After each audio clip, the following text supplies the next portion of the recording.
नमस्कार। आज अष्टमी है, आज महागौरी का दिन है। महागौरी ये देवी पार्वती का ही अवतार है। तो गौरवर्ण मतलब सफ़ेद रंग, और सफ़ेद रंग ये सात्विकता और पवित्रता का प्रतीक है। गौ यानी ज्ञान, और महागौरी की पूजा करने से हमें ज्ञान मिलता है और मोक्ष प्राप्ति भी होती है। तो महागौरी देवी की कहानी सुनते हैं। देवी पार्वती यानी महागौरी शंकर भगवान के साथ हिमालय पर्वत पे विराजमान थी। तभी बहुत सारे देव देवी के पास आ पहुंचे।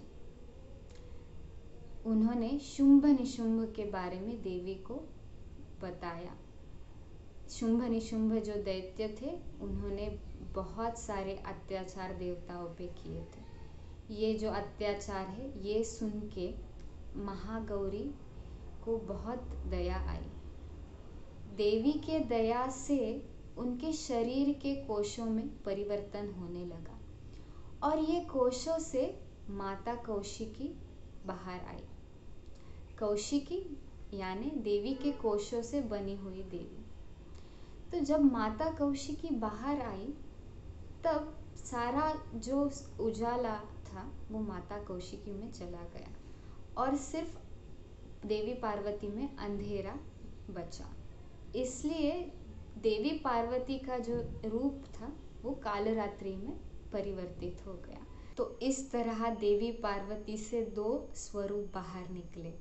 एक देवी कौशिकी जो सफ़ेद और तेजस्वी थी, और एक देवी कालरात्रि जो भयानक और अंधेरे से पूर्ण थी। तो ये दोनों देवियों ने मिलके बहुत सारे दैत्यों का वध किया। तो वो कैसे सुनते हैं। कालरात्रि की तो कहानी हमने कल सुनी। कौशिकी देवी ने कौन से दैत्यों का वध किया वो सुनते हैं। तो कौशिकी देवी ने खुद को एक वन में स्थित किया, और वन में स्थित करने के बाद वो बड़ी ही मधुरता से गाने लगी। उनका जो शहद जैसा आवाज़ था वो सुन के शुंभ राक्षस मोहित हो गया। इतना मोहित हो गया कि उसने अपने दूत को भेजा देवी कौशिकी के पास शादी का प्रस्ताव लेके। प्रस्ताव सुन के देवी ने कहा कि मैं उसी से शादी करूंगी जो मुझे युद्ध भूमि में हराएगा। ये बात सुन के सारे दैत्य ने ठान लिया कि हम देवी कौशिकी को युद्ध भूमि में हरा के जीतेंगे, क्योंकि देवी का तेज बहुत ही अनुपम था, अद्वितीय था और दिव्य था। तो सारे दैत्यों को देवी से शादी करनी थी। तो ये चुनौती सारे दैत्यों ने ली, और एक एक करके दैत्य देवी के सामने आने लगे। तो सबसे पहला था धूम्रलोचन। तो धूम्रलोचन देवी से लड़ने लगा। तब देवी ने हम बोला, और हम बोलने के बाद धूम्रलोचन भस्म हो गया। उसके बाद देवी के सामने चंडमुंड आए, और चंडमुंड आने के बाद देवी ने अपने भुवों को संकुचित किया, और संकुचित करने के बाद देवी काली का जन्म हुआ। देवी काली ने ये चंडमुंड को पकड़ के कालरात्रि और कौशिकी के पास लाया, और कालरात्रि ने ये चंडमुंडों का वध कर दिया। इसलिए कालरात्रि को चामुंडा के नाम से जाना गया। इस प्रकार शुंभ निशुंभ दैत्य मारे गए, और धूम्रलोचन का भी वध हो गया। देवी कालरात्रि ने तो रक्त बीज को भी मार दिया, पर अभी भी कुछ दैत्य युद्ध भूमि में बाकी थे। देवताओं के मन में विचार आया कि अब हम भी इसमें सहभाग लें।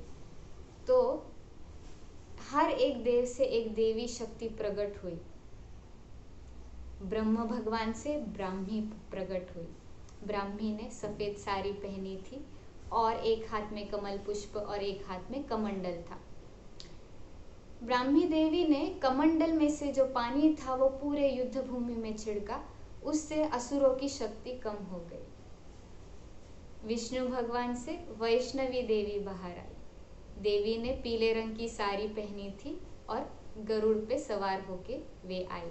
एक हाथ में शंख, एक हाथ में चक्र, एक हाथ में कमल पुष्प और एक हाथ में गदा लेके उन्होंने कई दैत्यों को मारा।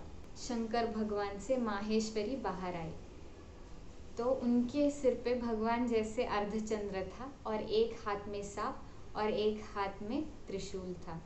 इंद्र भगवान से इंद्राणी बाहर आई जो ऐरावत पे सवार थी और एक हाथ में वज्र था। कार्तिक भगवान से कौमारी बाहर आई और उनके हाथ में शक्तिवेल था।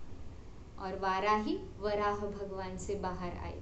तो इस प्रकार 6 देवों से 6 शक्तियां बाहर आई और भी बाकी देवताओं से देवियां बाहर आई युद्ध करने के लिए। तो चामुंडा देवी और ये 6 देवियां मिलके सप्तमातृका कहलाई जाती है। तो इन सारे देवियों ने राक्षसों के साथ बहुत ही बड़ा युद्ध किया। पूरा जो युद्ध भूमि था देवी शक्ति से भर गया था।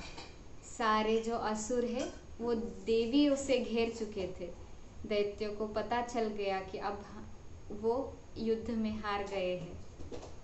ये सब होने के बाद देवी कौशिकी ने बोला कि सारे राक्षस जो है पाताल में चले जाए और सारे देवताओं को यज्ञ का फल मिले, सारे ब्राह्मण जो है वो मुक्त हो जाए, सारे जो लोग है, सारे जो जीव है वो खुश और आनंदी हो जाए। ऐसा ये घोष करने के बाद सारी जो युद्ध भूमि थी और सारी जो दुनिया थी वहाँ से अंधकार चला गया और शांति रह गई और सारे जीवों के दिल में प्यार। तो ये थी महागौरी की कहानी जिसमें माता कौशिकी भी और कालरात्रि भी और सप्तमातृका भी हमने उनके बारे में सुना। तो कल का लास्ट डे है माँ सिद्धिदात्री का। तो कल के लिए हम एक और अच्छा सा वीडियो लेके आएंगे। तब तक के लिए खुश रहे, मस्त रहे।